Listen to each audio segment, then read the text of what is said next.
এই ভুলটা করলে আপনি নাও পেতে পারেন অন্নপূর্ণা ভান্ডারের টাকা। 1 জুন থেকে সরকার দিতে চলেছে প্রত্যেক মহিলার অ্যাকাউন্টে মাসিক 3,000 টাকা।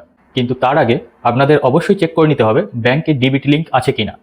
যেটা সরকারের নির্দেশ অনুযায়ী বলা হয়েছে যে প্রত্যেকের অ্যাকাউন্টে ডিবিটি লিঙ্ক থাকাটা অবধারিত, এবং ডিবিটি লিঙ্ক যে অ্যাকাউন্টে থাকবে সেই অ্যাকাউন্টে টাকাটা ঢুকবে। আপনারা অবশ্যই চেক করে নেবেন আপনার অ্যাকাউন্টে ডিবিটি লিঙ্কটি আছে কিনা। তো কিভাবে চেক করবেন স্টেপ বাই স্টেপ আমি আপনাদের বলে দিচ্ছি এবং দেখিয়ে দিচ্ছি। তো আপনারা সেইভাবে নিজের বাড়িতে বসেই কোথাও না গিয়ে ডিবিটি লিঙ্কটা চেক করতে পারবেন এবং দেখে নিতে পারবেন যে আপনার কোন ব্যাংক অ্যাকাউন্টে ডিবিটি লিঙ্ক আছে, কোথায় সরকারি টাকা ঢুকবে। ডিবিটি লিঙ্কের আসল অর্থ হলো ডাইরেক্ট বেনিফিশিয়ারি ট্রান্সফার, অর্থাৎ আপনাদের ব্যাংক অ্যাকাউন্টে যে অ্যাকাউন্টটি ডিবিটি লিঙ্ক থাকবে সেই অ্যাকাউন্টে সরকারি যে কোনো ফান্ডের টাকা আপনার ওই অ্যাকাউন্টটিতেই ঢুকবে। তো চলুন আপনাদেরকে দেখিয়ে দিচ্ছি কিভাবে আপনারা ডিবিটি লিঙ্ক চেক করে নেবেন বাড়িতে বসেই ফোনের মাধ্যমে। স্টেপ বাই স্টেপ আপনারা দেখে নেন, দেখলে আমরা বুঝতে পারবেন কিভাবে আপনারা লিঙ্কটি কমপ্লিট করতে পারবেন। হ্যালো বন্ধুরা, তো আপনাদের ডিবিটি লিঙ্ক চেক করার প্রসেস প্রথম থেকে দেখিয়ে দিচ্ছি স্টেপ বাই স্টেপ। প্রথমে আপনারা গুগল ক্রোম বা ব্রাউজার যে কোনো একটি খুলে নেবেন। নেওয়ার পরে গুগলে এখানে এসে লিখবেন এনপিসিআই। এই ওয়েবসাইটটায় আপনি যাওয়ার পরে এখানে দেখুন এনপিসিআই এর ওয়েবসাইট খুলে গেল। তো এখানে ক্লিক করে নেবেন। এখানে খোলার পরে এই 3 ডট যে অপশনটা আছে এখানে ক্লিক করবেন। আবার দেখিয়ে দিচ্ছি, এই যে 3 ডট অপশনটা আছে এই 3 ডট অপশনটাতে ক্লিক করে নেবেন। তারপরে এই যে কাস্টমার অপশন লেখা আছে কাস্টমার অপশনটাতে ক্লিক করবেন। কাস্টমার অপশনটাতে ক্লিক করা হয়ে গেল।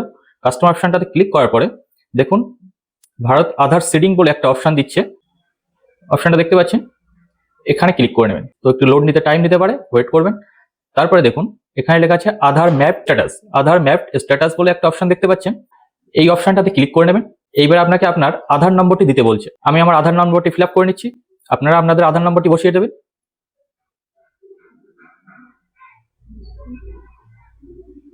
তারপর আধার নম্বরটি ফিল আপ করা হয়ে গেলে আপনারা এখানে আপনাদের যে ক্যাপচাটি দেখাচ্ছে সেই ক্যাপচাটি ফিল আপ করে নেবেন। হয়ে গেল। তারপরে চেক স্ট্যাটাস বলে যে অপশনটি দিচ্ছে সেটাতে ক্লিক করবেন। এটি করার পরে আপনার ফোনে একটা ওটিপি আসবে, আমি আমার ওটিপিটি বসিয়ে নিচ্ছি।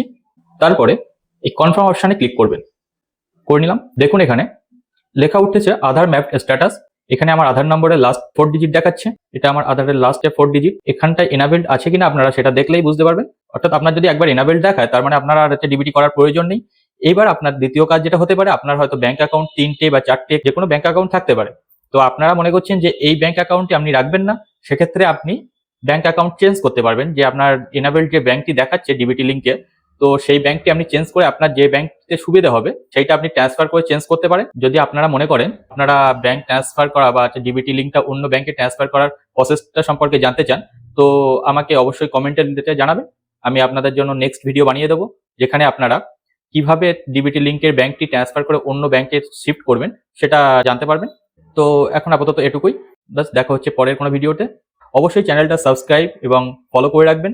আপনাদের ইন্টারেস্টিং এবং নিত্য নতুন ভিডিও যেটা সম্পর্কে আপনাদের অবশ্যই জানার দরকার, সকল প্রকার সুবিধা যাতে পেতে পারেন তার জন্য প্রত্যেকটা এ সম্পর্কে আমি আপনাদের ভিডিও বানিয়ে দেবো। আপনাদের যদি কোনো কোয়ারি থাকে সেটা জানাতে পারেন, আমি অবশ্যই সেটা সলভ করে দেবো। তো বাই, টাটা, আজকের মতো এটুকুই, দেখা হচ্ছে পরের কোনো ভিডিওতে।